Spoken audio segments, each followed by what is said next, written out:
With the remains that have been found in Union County, let's talk about the massive number of individuals in Union County that have murders that are unsolved, that are missing, or that have been found but haven't been identified.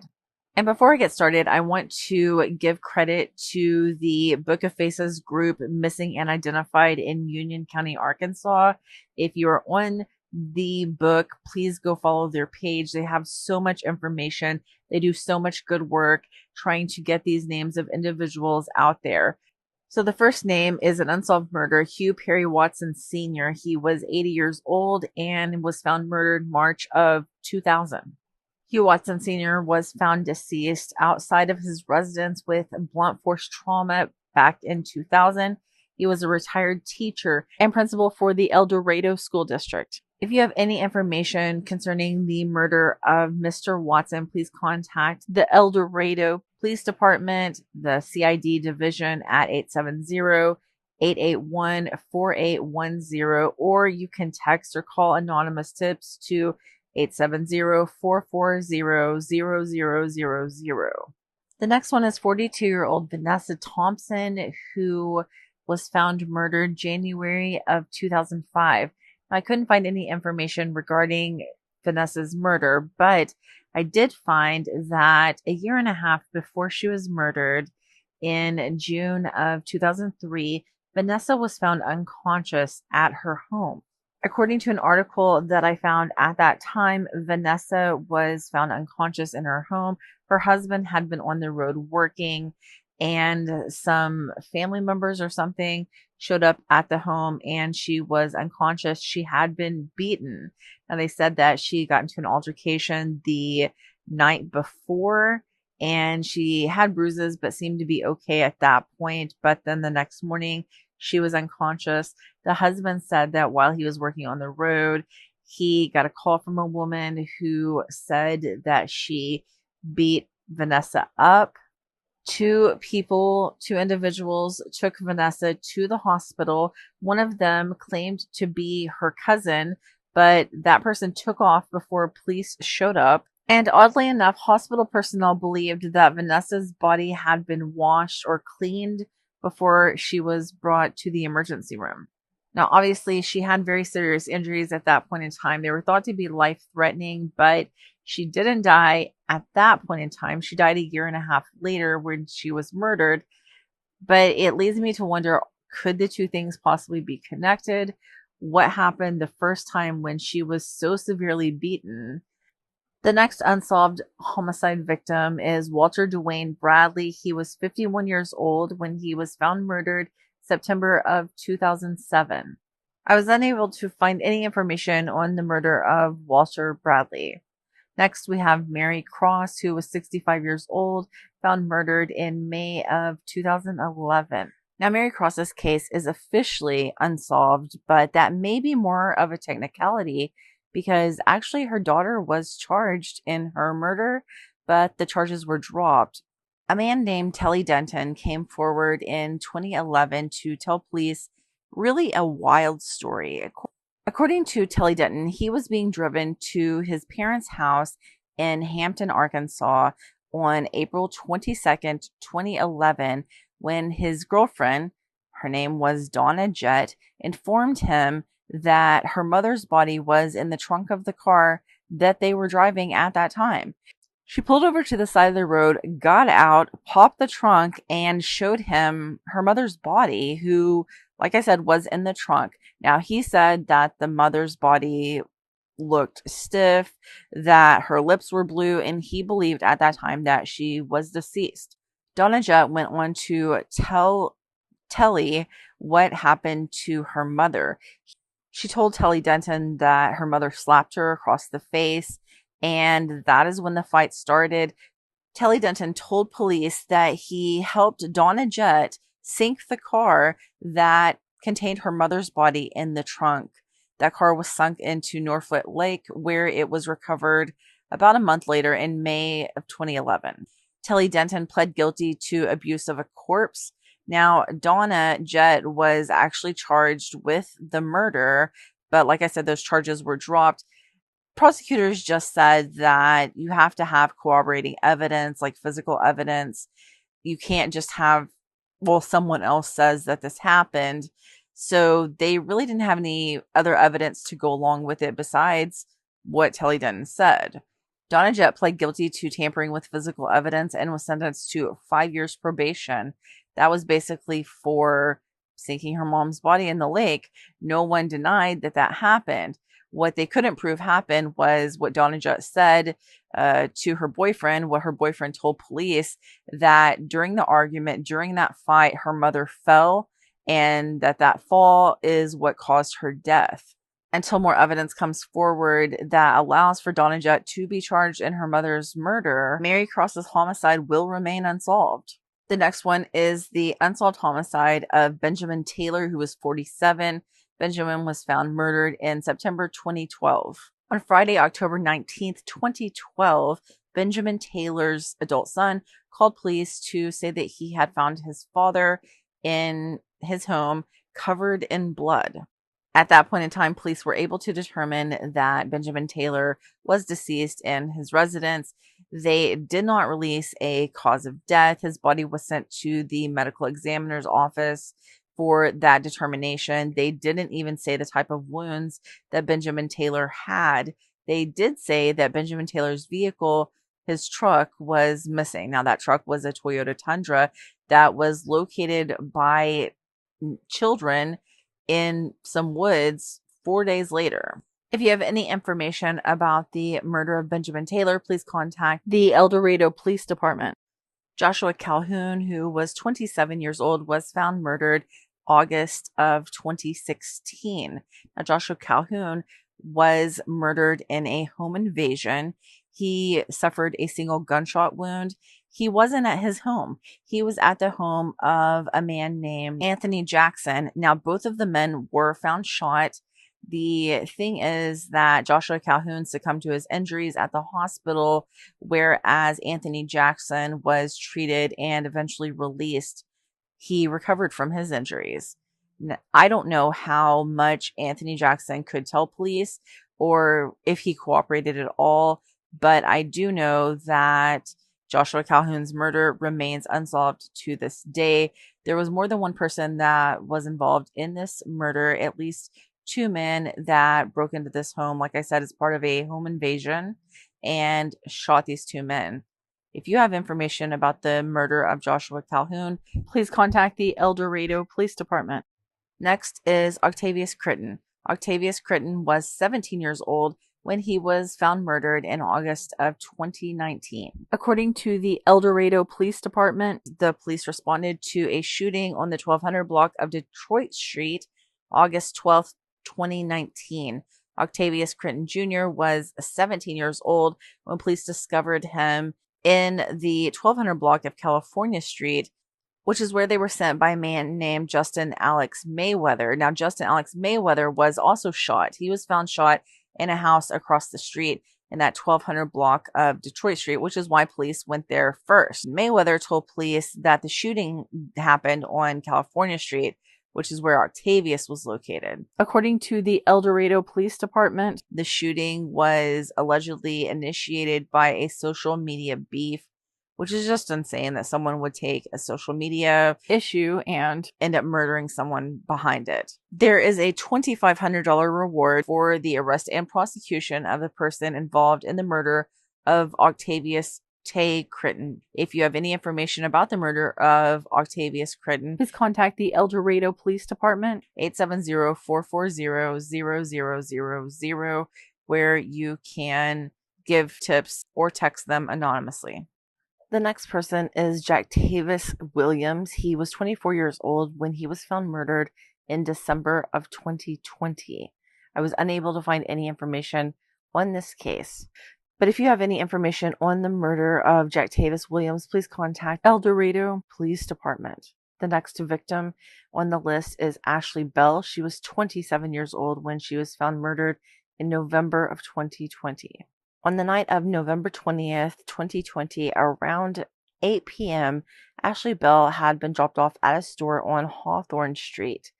Now, she got whatever she was going to get at that store, and headed out of the store to walk to a family's house that was nearby. She got hit by a stray bullet. Two groups of people were in the middle of a gun battle, and she got caught in the middle, and a stray bullet hit her. And she was transported to a local hospital. The local hospital did say that she was in stable condition, but she was transported to a hospital in Little Rock to have emergency surgery, and she died during emergency surgery the next day. So she died on November 21st, 2020. Friends and family of Ashley Bell said that she had never been in any trouble. She had lots of people that loved her. She really didn't have any enemies, and she was a mother to a 5-year-old little girl. If you have any information about the murder of Ashley Bell, please contact the El Dorado Police Department or the El Dorado Crime Stoppers at 870-881-8647. Next is Rodney Hart Sr. Rodney Hart Sr. was 36 years old when he was found murdered on January 30th, 2020. Now, according to police, it appeared that Rodney had just got home when he was shot to death in his yard. Police received a call about shots fired around 1:16 a.m. Then they received a second call that there was actually a victim in that shooting. When they got to Rodney's address, he was laying in his yard and he had suffered multiple gunshot wounds. If you have any information about the shooting death of Rodney, please contact the El Dorado CID at 870-881-4810 or Crime Stoppers at 870-863-INFO. That's 870-863-4636. Next is Xavier Thrower. Xavier was 26 years old when he was murdered in June 2020. On June 14th, 2020, just after 9 p.m., police officers in El Dorado were called to 2308 Helena Street in reference to a call about gunshots inside the residence. When police got to the home, they made entry into the house and they found a black man who was laying on his stomach in the doorway to the dining room. The man, who was identified as Xavier Thrower, was still alive at that point in time. Police rolled him over to see where his wound may have been because they did see blood coming out from underneath him. And at that time, they located a gunshot wound to his lower abdomen. Xavier was taken to the hospital where he succumbed to his injuries. Police who were still at the scene spoke to Xavier's mother, who was in the house at the time of the shooting. Xavier's mother, Kaya Billings, told police that she had just got out of the shower when she heard gunshots in the home. She came out of the bathroom and she saw a black man that she did not know. She said she ran to her bedroom to get her phone and call 911. At that point in time, when she ran to her bedroom, the man that was in her home saw her. Kaya Billings told police that the man said to her, "Give me your purse and I won't shoot you."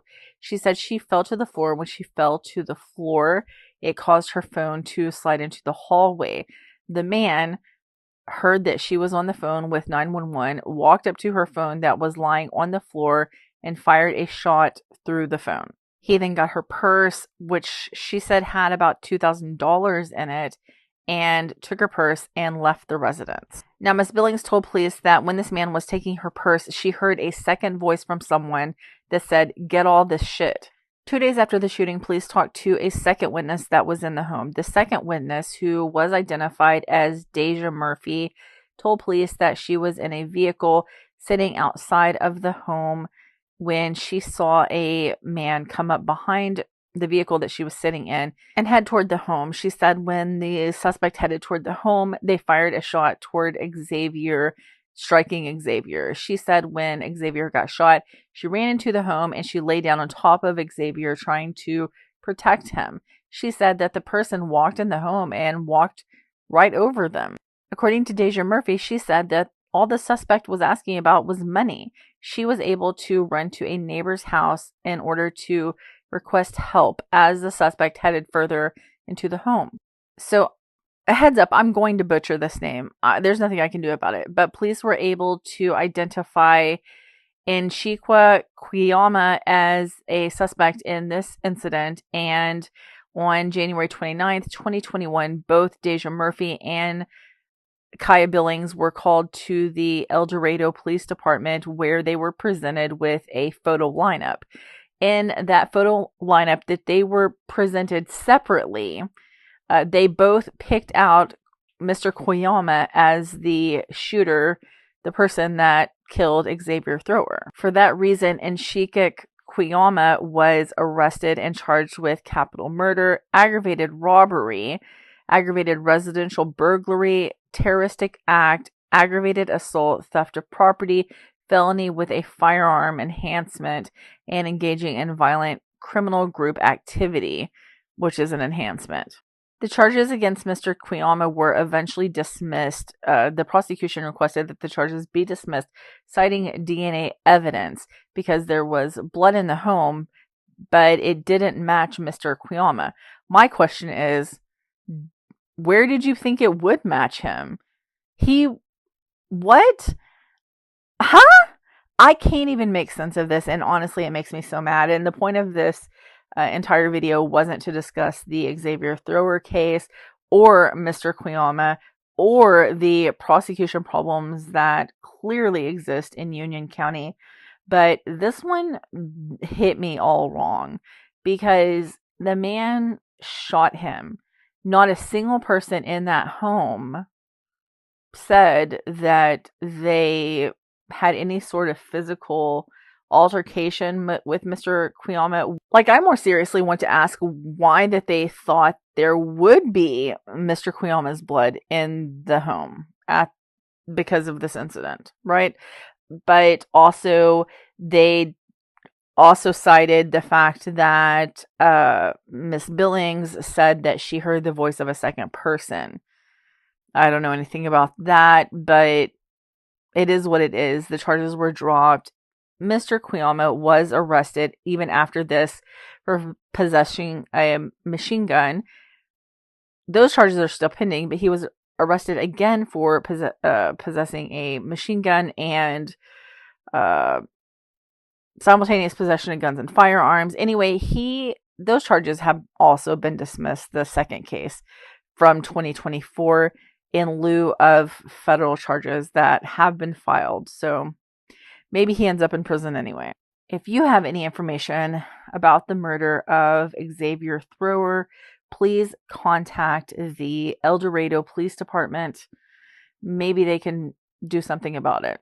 Next is Carolyn Richards. Carolyn was 57 years old when she was murdered in December 2021.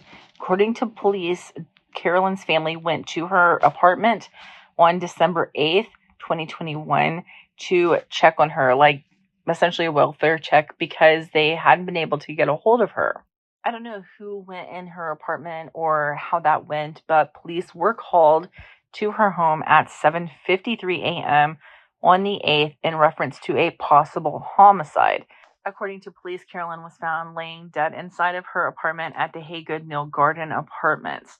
Now, the last time that Carolyn talked to any family members was 7 p.m. the night before, on the 7th. So they know that she was alive at that point, but don't know the exact time that she was murdered. However, they did believe that she had been dead for some time when she was located.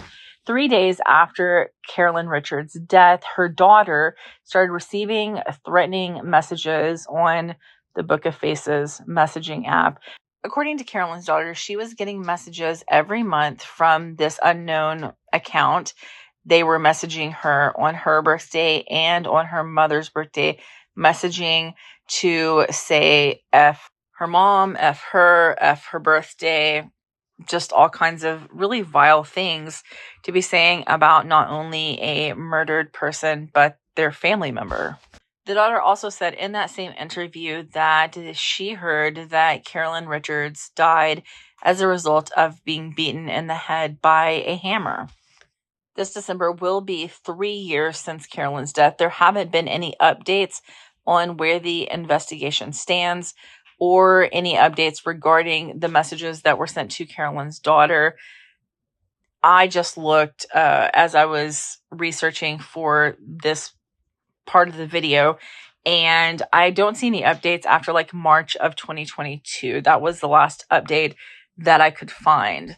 If you have any information about the murder of Carolyn Richards, please contact the El Dorado Police Department at 870-866-4800, or you can text or call anonymous tips into 870-440-0000. Jacoby Edwards was 21 when he was murdered in July of 2021. Around 2 a.m. on July 7th, 2021, police were called to Omega Street in El Dorado. When police got to the scene, they found a man who was identified as 21-year-old Jacoby Edwards laying in the middle of the street. He had suffered multiple gunshot wounds. People that lived around when this happened actually thought that the gunshots that they heard were fireworks, since, this happened right after the 4th of July. That is actually all the information I've been able to find on the murder of Jacoby Edwards. If you have any information on the murder of Jacoby Edwards, please reach out to the El Dorado Police Department. On July 4th, 2022, police in El Dorado, Arkansas said that they received a call to Southern Classic Chicken. When they got to Southern Classic Chicken, they saw a male laying in the parking lot that was bleeding. That male was identified as Jaylen Murray. Now, Jaylen was transported to the hospital where he succumbed to his injuries. Police started investigating at that point in time, and there were, as you can imagine, several witnesses. Police also found another person that was treated at the hospital for a gunshot wound, so of course they wanted to talk to that kid. I say kid, he was probably an adult in his 20s. He was identified as Saquon Elliott, and Saquon told police that he was talking to Jaylen in that parking lot when they got into an argument, and Jaylen pulled the slide on his firearm and pointed it at Mr. Elliott and fired it in Mr. Elliott's chest. Mr. Elliott ran from the parking lot and was taken to the hospital by friends, I guess. Some of the witnesses that were at the scene told police that after Mr. Elliott was shot, they saw 3 individuals running toward the scene where that shooting occurred, toward where Jaylen was still at. Those individuals were identified as Homer Taylor Jr., Charles Manning, and Brandon Dawson. One individual witness told police that he saw Brandon Dawson and Homer fire shots at Jaylen, but then saw Charles Manning step out from behind a vehicle and fire a shot at Jaylen that caused him to fall to the ground. Several witnesses said that they saw those 3 running up to the scene, but the one was the one that said that he directly saw the shooting, that he was standing very close to the scene. Another individual told police that he heard one of the 3 yell, "What about the 4?"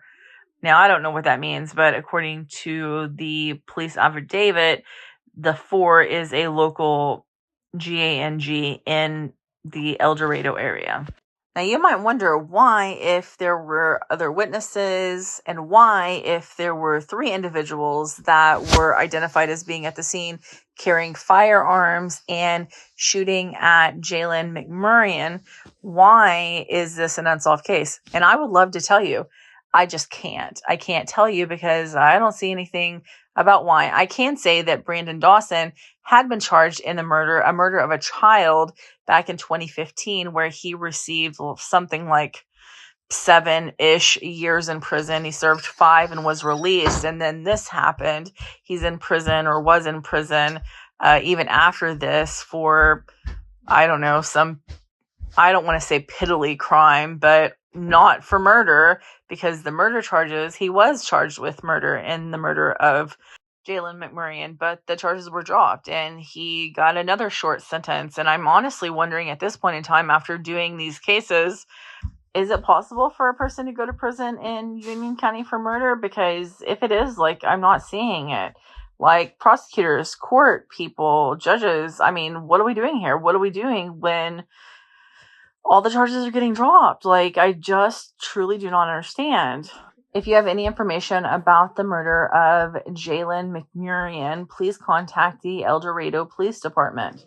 Next is James Bowens Jr. James was 30 years old when he was murdered in December 2020. On December 28th, 2020, police in El Dorado, Arkansas were called to 155 Hargett Drive in reference to a shooting that had just happened. When police got to the home, they saw two black males that were laying outside on the ground. They were able to talk to one of the males. His name was Jamal Avery. Jamal told police that he had just got back to his apartment when a dark-colored four-door car pulled up behind him. So according to Jamal, he and his cousin had just got back to the apartment. His cousin was asleep, so he went inside the apartment and started charging his phone or something. Jamal told police he was in his apartment for about 10 minutes when he went outside to get back in his vehicle. When he was on his way to get back on his vehicle, he saw this car pull up behind his car and start firing. So he tried to hurry up and get in his car to get his weapon. Jamal said that he pushed his cousin James Bowers out of the vehicle before he himself returned fire. But Jamal, who was struck 6 times, quickly collapsed from his injuries. James, who was sleeping in the car, was shot twice and he was dead at the scene. Really, police were able to obtain a lot of evidence in this case. They were able to obtain shell casings that were ejected from different firearms. They were able to obtain pieces of a vehicle that had came off, and the pieces of the vehicle, they weren't weathered, so they knew that this was something that had to do with the shooting itself. They were able to obtain stray bullets from other locations that were shot nearby this apartment, and they were able to come up with security footage that showed a blue full-door Chevy Impala leaving the scene of the apartment complex right after the shooting. Police were able to name several suspects in this case. The suspects that they named were Jonathan Boykin, Duante Williams, Marcavius Blake, and then they also named Sakinta Barnes. All 4 of those individuals were arrested and charged with crimes having to do with this murder. In fact, Jonathan Boykin himself was charged with capital murder, attempted capital murder, terroristic act, first-degree battery, aggravated assault, felony with a firearm, engaging in criminal activity group, and carrying a weapon, as were Mr. Blake and Mr. Williams. Police were also able to come up with a vehicle that matched the description, a vehicle that these men were pictured with in photos that were on the Book of Faces. This vehicle also had bullet holes where the vehicle would have bullet holes that was used in the murder of James Bowers. However, even though these people were charged along with one other person, so 5 people total were charged with this crime, the charges were dismissed. Since the charges were dropped, this case remains unsolved. If you have any information about the murder of James Bowers, please contact the El Dorado Police Department. These 5 women are all missing from the same area, El Dorado, Arkansas. Does that bother you? If not, it should. Let's talk about them. Catherine Vassay. Catherine went missing back in June of 1979. She was 74 years old. Now, because it was 1979, probably, there's not a lot of information about her disappearance available, but in November 1994, a set of remains were found 2 miles from where she lived at the time of her disappearance. Those remains have never been identified, whether they're hers or someone else's. They're a Jane Doe. Then there's Tawana Darrow. She went missing back in January of 1989. Tawana was called Wanda by her family and friends. She was 16 years old when she disappeared from in front of Yoakum Elementary. You would think standing in front of an elementary school, even back in 1989, that you would be safe, but that's not the case. Tawana is 5'5". She weighed around 125 pounds when she was last seen. She was wearing a turquoise shirt, a white turtleneck sweater, and a white miniskirt. Next is Minnie Taylor. Minnie was last seen in May of 2002. Minnie was 33 years old when she disappeared from the Easy Mart on Hillsborough. Now that Easy Mart is still there, I believe. Minnie went by Yvette. She is 5'4". She weighed 150 pounds when she was last seen. She has light brown eyes and black hair. Next is Jacynthia Robinson. Now, I have actually done a video on Jacynthia before. Jacynthia is 5'6", she weighs 110 pounds, and she was last seen at Jean's Liquor talking to a white male. People who knew Jacynthia called her Miss Gale. Jacynthia was last seen in July 2003. Oddly, that was just over a year after Minnie disappeared. Could they be related? Next is Aisha Jackson. Aisha was last seen October 31st, 2020, but she wasn't reported missing until November 4th. She's 5'2" and weighed around 115 pounds when she was last seen. She has brown eyes and black hair. She does have tattoos. She has a tattoo on her breast area, her chest, her torso, and her legs. She has a belly button ring. She has a nose ring. She has several piercings in her ears. Aisha hasn't been heard from in almost 4 years. These women matter. That was my daughter, but honestly, these women do matter. If you have any information about any one of these women or anyone else that's missing in this area, please contact the El Dorado Police Department.